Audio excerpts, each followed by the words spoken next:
ಏನ್ರಿ ಇದೆಲ್ಲ? ನೋಡಿ ಅದಕ್ಕೆ ನಿನ್ನೆ ಅವನ್ ಕಾಕಿ ಅಂಗಿನ ಇಸ್ತ್ರಿ ಮಾಡ್ತಾ ಇದ್ರು, ಇವಾಗ ಅವನ್ ಹಾಕೊಳ್ಳೋ ಶೂನ ಒರೆಸ್ತಾ ಇದ್ದಾರೆ. ಅಪ್ಪ ಯಾಕೆ ಇನ್ನೆಲ್ಲ ಮಾಡ್ತಿದ್ದೀರಾ? ಇಡ್ರಿ ಅದನ್ನ ಆ ಕಡೆ. ಇಂಥ ಅವಕಾಶ ಎಲ್ಲ ಅಪ್ಪಂದ್ರಿಗೂ ಸಿಗಲ್ಲ ಮಗ. ನನ್ನ ಸಮಾಧಾನಕ್ಕೋಸ್ಕರ ನಾನು ಮಾಡ್ತಾ ಇದ್ದೀನಿ, ಬೇಡ ಅಂತ ಮಾತ್ರ ಹೇಳ್ಬೇಡ. ಇದರಿಂದ ನನಗೆ ತೃಪ್ತಿ ಸಿಗುತ್ತೆ.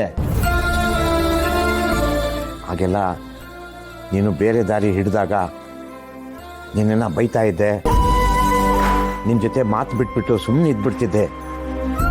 ಆಗಲೇ ನಿನ್ನನ್ನು ಕೂರಿಸಿ ಒಳ್ಳೆ ಮಾತು ಹೇಳಿ ಸರಿ ದಾರಿಗೆ ತರ್ಬೋದಾಗಿತ್ತು. ನೀನು ಇನ್ನೂ ಬೇಗ ಉದ್ಧಾರ ಆಗ್ತಾ ಇದ್ದೆ. ಆಗ ನಿನ್ನ ಜೊತೆ ಆ ರೀತಿ ನಡ್ಕೊಂಡಿದ್ದಕ್ಕೆ ಈಗ ನಾನು ಪಶ್ಚಾತ್ತಾಪ ಪಡ್ತಾ ಇದ್ದೀನಿ. ನಾನು ಮಾಡಿದ ತಪ್ಪಿಗೆ ನನ್ನನ್ನು ಕ್ಷಮಿಸ್ಬಿಡೋ.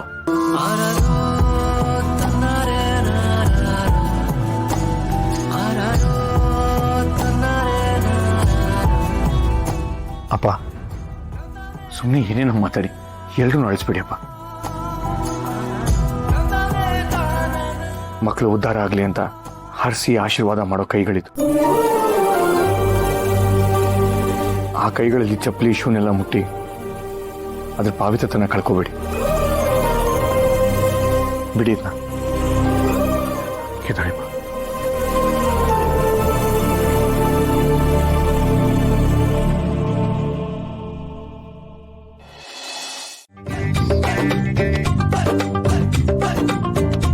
ಏನು ಬಿಸಿ ಅನಿಸ್ತಿಲ್ವಲ್ಲ ಸರ್? ಇದು ಒಣ ಜ್ವರ ಸರ್, ಒಳಗಡೆ ಇರುತ್ತೆ, ಮೈ ಮೇಲೆಲ್ಲ ಇರೋದಿಲ್ಲ. ಹೊರಗೇನು ಗೊತ್ತೇ ಆಗಲ್ಲ ಅಲ್ವಾ? ಹೌದು ಸರ್. ಸರಿ ಹೋಗಿ ಬನ್ನಿ. ಹೋಗ್ತಾ ನಮ್ಮ ಸರ್ಕಾರಿ ಆಸ್ಪತ್ರೆಯಲ್ಲಿ ಒಳ್ಳೆ ಇಂಜೆಕ್ಷನ್ ಕೊಡಿಸ್ತೀನಿ, ಆಂಟಿಬಯೋಟಿಕ್, ಅದು ಫ್ರೀ. ಸರ್ ಅದೆಲ್ಲ ಏನು ಬೇಡ ಸರ್. ಈಗ ನನ್ನನ್ನು ಬಿಟ್ರೆ ಸೀದಾ ಮನೆಗೆ ಹೋಗಿ ಒಂದು ಮಾತ್ರೆ ತಗೊಂಡು ಆರಾಮಾಗಿ ಮಲ್ಕೊಂತೀನಿ ಸರ್. ನೋ, ಅದೆಲ್ಲ ಆಗಲ್ಲ ನಾಗರಾಜ್. ಕಳಶ ಬಸ್ ಸ್ಟಾಪ್ ಹತ್ರ ಪಿಕ್ ಪಾಕೆಟ್ ಎಲ್ಲ ತುಂಬ ಜಾಸ್ತಿ ಆಗ್ತಿದೆ ಅಂತೆ, ನಾವು ಹೋಗಲೇಬೇಕು. ಒಂದು ಕೆಲಸ ಮಾಡಿ, ನಾನು ಬರಲ್ಲ, ನೀವೊಬ್ಬರೇ ಹೋಗಿ ಅದು ಯಾವ ನಿಧಾನವನ್ನು ಒದ್ದು ಅರೆಸ್ಟ್ ಮಾಡ್ಕೊಂಬನ್ನಿ. ಸರ್ ನಾನಾ? ಹಾಂ, ನೀವೊಬ್ಬರೇ ಹೋಗಬೇಕು. ಆದರೆ ನಿಮಗಿರೋದು 1 ಗಂಟೆ ಮಾತ್ರ. ಅಷ್ಟರಲ್ಲಿ ಆ ಕಳ್ಳನ್ನು ಹಿಡ್ಕೊಂಡು ನೀವು ಬರಬೇಕು. ಅರ್ಥ ಆಯ್ತಾ? ಸರ್ ಹೀಗೆ ಮಾಡಿದ್ರೆ ಹೇಗೆ? ಬೇರೆ ಯಾರನ್ನಾದ್ರೂ ಅಲ್ಲಿ ಕಳಿಸಿ, ನಾನು ನಿಮ್ಮೆಲ್ಲರಿಗೂ ಕಮಲಮ್ಮನ ಅಂಗಡಿಲಿ ಸ್ಟ್ರಾಂಗ್ ಟೀ ತೊಗೊಂಡ್ಬಂದ್ಬಿಡ್ತೀನಿ. ನಾ ಹೇಳಿದ ಕೆಲಸ ಮಾಡಿರಿ. ಸರಿ ಸರ್.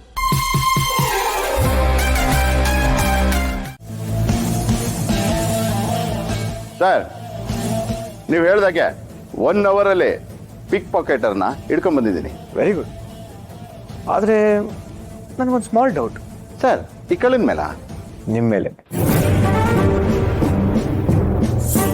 ಸರ್ ನಾನೇನು ಮಾಡಿದೆ? ನೀವು ಹಿಡ್ಕೊಂಬಂದಿರೋ ಈ ಕಳ್ಳ ನಿಜವಾಗ್ಲೂ ಕಳ್ಳನ ಅಥವಾ ನೀವೇನಾದ್ರು ಡೀಲ್ ಮಾಡ್ಕೊಂಡಿದ್ದೀರಾ ಅಂತ? ಏನು ಸರ್ ಹೀಗೆ ಹೇಳ್ತಿದ್ದೀರಾ? ನಾನು ಯಾಕೆ ಸುಳ್ಳು ಹೇಳಿ?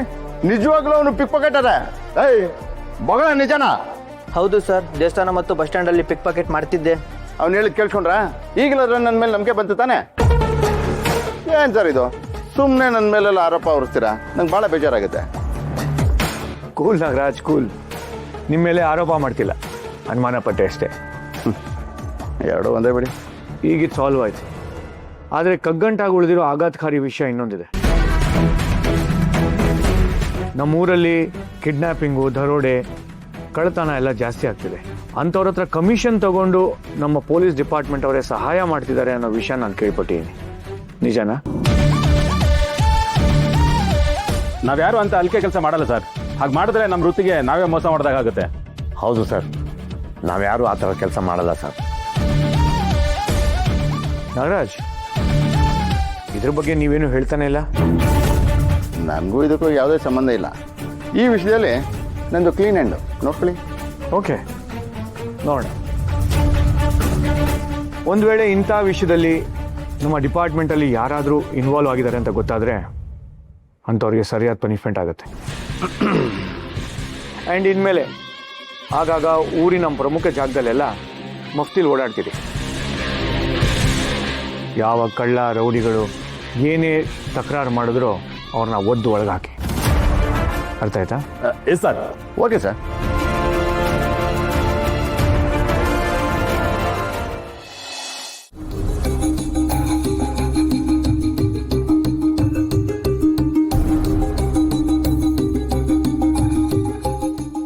ಚಿರಾಗ್, ಏನು ಯೋಚನೆ ಮಾಡ್ತಿದ್ದೀರಾ? ಚಿರಾಗ್, ನಾನು ಹೇಳಿದ್ನಲ್ವಾ ನಮ್ಮ ಮಧ್ಯೆ ಏನೂ ಆಗಿಲ್ಲ ಅಂತ.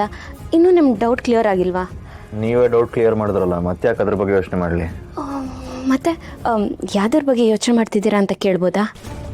ನೀವು ಹೇಳ್ದಂಗೆ ಅಣ್ಣನ ಕರೆಸ್ದೆ. ಅಣ್ಣ ಅದಕ್ಕೆ ಚೆನ್ನಾಗಿದ್ದಾರೆ. ಅಣ್ಣ ಬಂದ ಅಂತ ಮನೆಯವರೆಲ್ಲರೂ ಖುಷಿಯಾಗಿದ್ದಾರೆ. ನನ್ನ ಯೋಚನೆ ಅದಲ್ಲ, ರಾಹುಲ್ ಭಾವನ್ ಬಗ್ಗೆ ಯೋಚನೆ ಮಾಡ್ತಿದ್ದೆ. ಅಂದರೆ ಹಸ್ಬೆಂಡ್ಗೆ ರಾಹುಲ್ ಅಣ್ಣ ಅಕ್ಕನ ವಿಷಯ ಏನಾದರೂ ಗೊತ್ತಾಯ್ತಾ? ರಾಹುಲ್ ಅವರು ಅಚ್ಚನ ಅದೆಷ್ಟೋ ವರ್ಷ ಪ್ರೀತಿಸಿ ಮದುವೆ ಆಗಿತ್ತು. ಆದರೆ ಈಗ ನೋಡಿದ್ರೆ ಅವ್ರ ಮನೇಲೇ ಇರಲ್ಲ. ಅದ್ಯಾವುದೋ ಕೆಲಸದ ಮೇಲೆ ಬೇರೆ ಊರಿಗೆ ಹೋಗಿ ಎಷ್ಟೋ ದಿನ ಆಯಿತು. ಅವರು ನಮ್ಮ ಜೊತೆ ಇದೇ ಮನೇಲಿ ಇದ್ದಿದ್ರೆ ಅಚ್ಚನು ಖುಷಿಯಾಗಿರ್ತಾ ಇದ್ಲು. ಹೌದು ಚಿರಾಗ್, ಬಟ್ ಪಾಪ ಅವ್ರಿಗೆ ಅಲ್ಲಿ ವರ್ಕ್ ಲೋಡ್ ಜಾಸ್ತಿ ಅನಿಸುತ್ತೆ, ಅದಕ್ಕೆ ಬರ್ತಿಲ್ಲ. ಬಟ್ ಅರ್ಚನಾಕ ಕಾನ್ಸ್ಟೆಂಟ್ ಆಗಿ ಅವ್ರ ಜೊತೆ ಟಚ್ಚಲ್ಲೇ ಇದ್ದಾರೆ. ಫೋನಲ್ಲಿ ಎಷ್ಟೇ ಮಾತಾಡಿದ್ರು ಜೊತೆಲಿದ್ದಂಗೆ ಆಗಲ್ವಲ್ಲ. ಮತ್ತೆ ಏನು ಮಾಡಬೇಕು ಅಂತ ಅಂದ್ಕೊಂಡಿದ್ದೀರಾ? ರಾಹುಲ್ ಬಾವಂಗೆ ಫೋನ್ ಮಾಡಿ ಆದಷ್ಟು ಬೇಗ ಬನ್ನಿ ಅಂತ ಹೇಳೋಣ ಅಂದ್ಕೊಂಡಿದ್ದೀನಿ. ಚಿರಾಗ್, ಬೇಡ, ಅವ್ರಿಗೆ ಕಾಲ್ ಮಾಡಿಬಿಟ್ಟು ಯಾಕೆ ಸುಮ್ಮನೆ ಡಿಸ್ಟರ್ಬ್ ಮಾಡಬೇಕು? ಯಾಕೆ ಹಿಂಗೆ ಹೇಳ್ತಿದ್ದೀರಾ? ನಮ್ಮ ಬಾವಂಗೆ ನಾನು ಫೋನ್ ಮಾಡಿದ್ರೆ ಏನು ಡಿಸ್ಟರ್ಬ್ ಆಗುತ್ತೆ ಅವ್ರಿಗೆ? ಅಥವಾ ಅವ್ರಿಗೆ ನಾನು ಕಾಲ್ ಮಾಡೋದ್ರಿಂದ ನಿಮಗೇನಾದರೂ ಪ್ರಾಬ್ಲಮ್? ನೋ, ಹಾಗೇನಿಲ್ಲ. ಮತ್ತು ಸುಮ್ಮನೆ